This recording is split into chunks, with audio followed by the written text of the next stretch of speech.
Nah, di video kali ini kita akan membahas salah satu yang banyak banget pemula bingung ya. Apa sih bedanya antara SRC address list dengan destination address list? Nah, jadi di Mikrotik itu kalau teman-teman biasa setting Mikrotik pasti udah tahu ya, di bagian ini, di bagian advance ada SRC address list dan destination address list. Apa sih bedanya antara dua ini? SRC address itu adalah source, sumber asal gitu. Nah, destination itu adalah tujuan gitu. Jadi misalnya kita dari Pekanbaru mau ke Jakarta gitu ya, SRC address listnya kita Pekanbaru, destination address list kita Jakarta. Nah, bagaimana kita menerapkannya dalam sebuah rules di Mikrotik?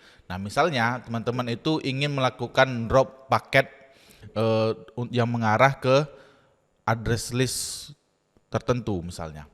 Sebagai contoh di sini kita mengarah ke TikTok ya. Jadi TikTok di sini pasti udah ada address list TikToknya.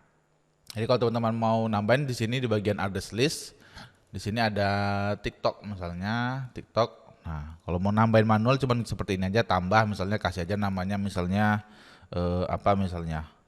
Misalnya Pornhub ya. Pornhub, IP-nya berapa gitu. Teman-teman carilah IP Pornhub itu. Lalu nanti di filter sini bisa dimasukin di sini, pilih Pornhub, dipilih aja di sini Pornhub. Nah, berarti di sini kita menurut semua traffic yang bersumber dari address list lokal, sumbernya itu IP LAN, berarti IP lokal ini kan IP LAN ya, yang mengarah ke IP-nya TikTok itu kita kasih action drop, artinya kita blokir gitu. Nah, jadi SRC address list adalah sumbernya, sumber asalnya gitu. Jadi sumber trafficnya itu dari mana? Oh, dari LAN.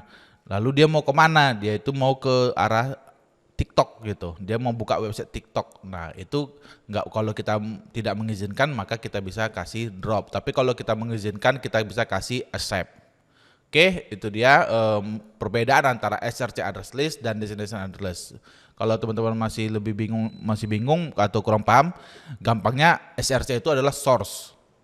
Nah, source. Kalau DST itu adalah destination gitu.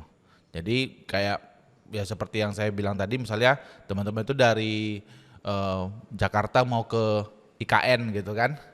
Source-nya itu Jakarta, destination-nya itu IKN gitu. Oke, demikian videonya, semoga bermanfaat. Kalau ada teman-teman yang mau nambahin, tulis saya kolom komentar. Sampai ketemu lagi.